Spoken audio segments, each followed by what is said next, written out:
भयउ न नारद मन कछु रोसा, कही प्रिय बचन काम परितोषा। नाई चरण सिर आय सुपाई, गयउ मदन तब सहित सहाई। नारद जी के मन में कुछ भी क्रोध न आया। उन्होंने प्रिय वचन कहकर कामदेव का समाधान किया।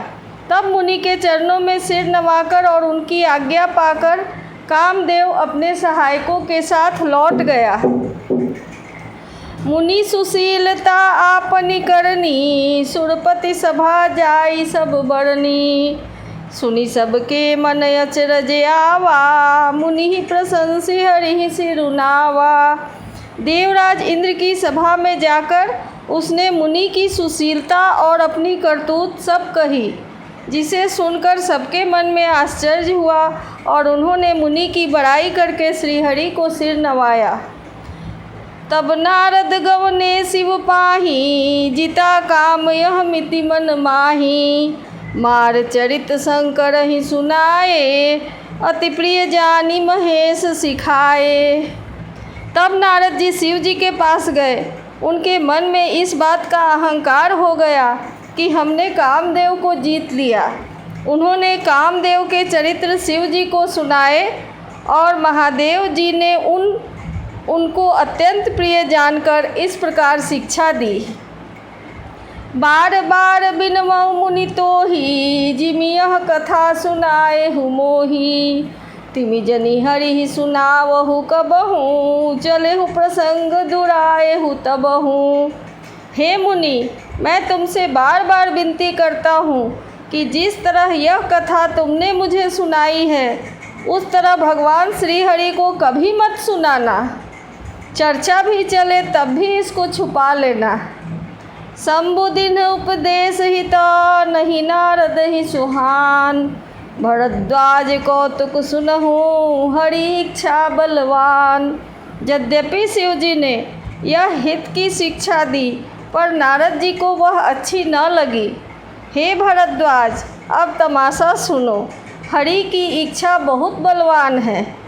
राम किन्ह चाहि सोई होई, करय अन्यथा अस नहीं कोई।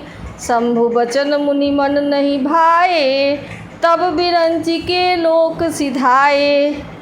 श्री रामचंद्र जी जो करना चाहते हैं वही होता है। ऐसा कोई नहीं जो उसके विरुद्ध काम कर सके। श्री शिव जी के वचन नारद जी के मन को अच्छे नहीं लगे।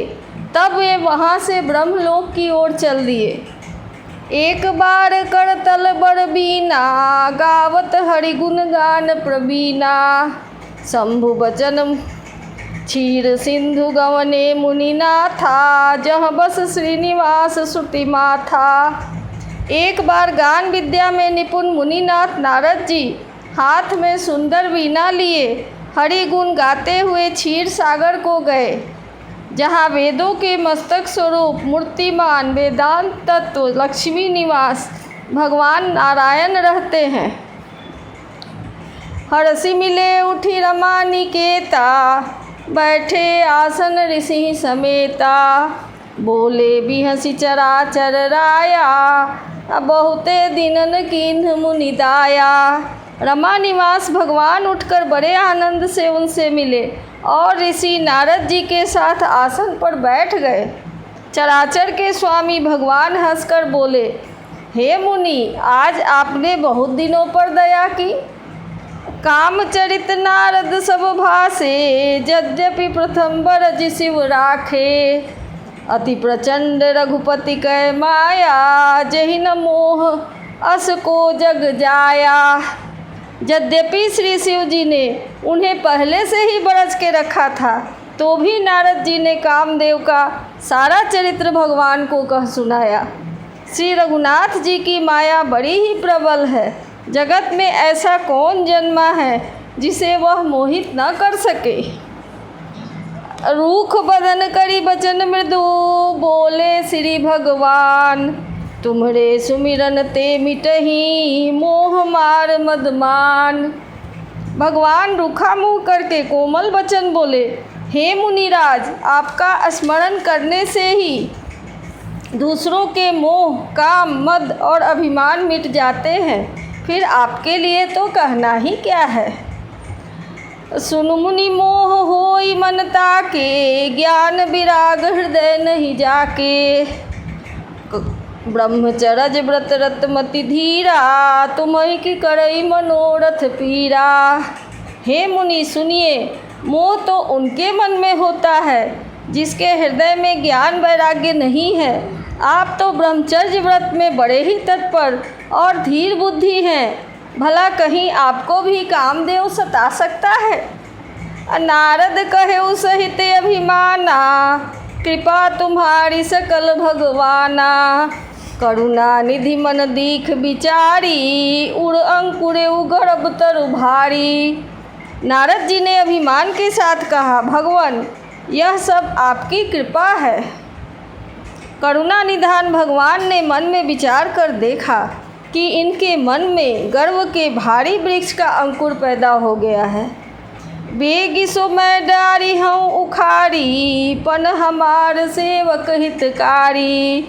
मुनि कर हित मम कौतुक होई, अवश्य उपाय करिबी मैं सोई। मैं उसे तुरंत ही उखाड़ फेंकूंगा, क्योंकि सेवकों का हित करना हमारा प्रण है। मैं अवश्य ही वह उपाय करूंगा जिससे मुनि का कल्याण और मेरा खेल हो। तब नारद हरिपद सिर नाई, चले हृदय हमति अधिकाई। श्रीपति निज माया तब प्रेरी, असुनहु कठिन करनी ते ही केरी। तब नारद जी भगवान के चरणों में सिर नवाकर चले। उनके हृदय में अभिमान और भी बढ़ गया। तब लक्ष्मीपति भगवान ने अपनी माया को प्रेरित किया। अब उसकी कठिन करनी सुनो। अब बिरचे उमग महु नगर ते ही, सतजो जन विस्तार। श्रीनिवासपुर ते अधिक रचना विविध प्रकार। उस हरि माया ने रास्ते में 100 योजन का एक नगर रचा। उस नगर की भांति भांति रचनाएं श्रीनिवास भगवान विष्णु के नगर बैकुंठ से भी अधिक सुंदर थी। बसही नगर सुंदर नर नारी, जनु बहु मन सिज रति तनुधारी। तेहि पुर बसई शील निधि राजा, अगणित है गए सेन समाजा। उस नगर में ऐसे सुंदर नर नारी बसते थे मानो बहुत से कामदेव और उनकी पत्नी रति ही मनुष्य शरीर धारण किए हो। उस नगर में शील निधि नाम का राजा रहता था, जिसके यहाँ असंख्य घोड़े, हाथी और सेना की टुकड़ियाँ थी। सत सुरेश सम विभव विशाला, रूप तेज बल नीति निशाला। विश्व मोहिनी तास कुमारी, श्री विमोह जिस रूप निहारी। उसका वैभव और विलास 100 इंद्रों के समान था। वह रूप, तेज, बल और नीति का घर था।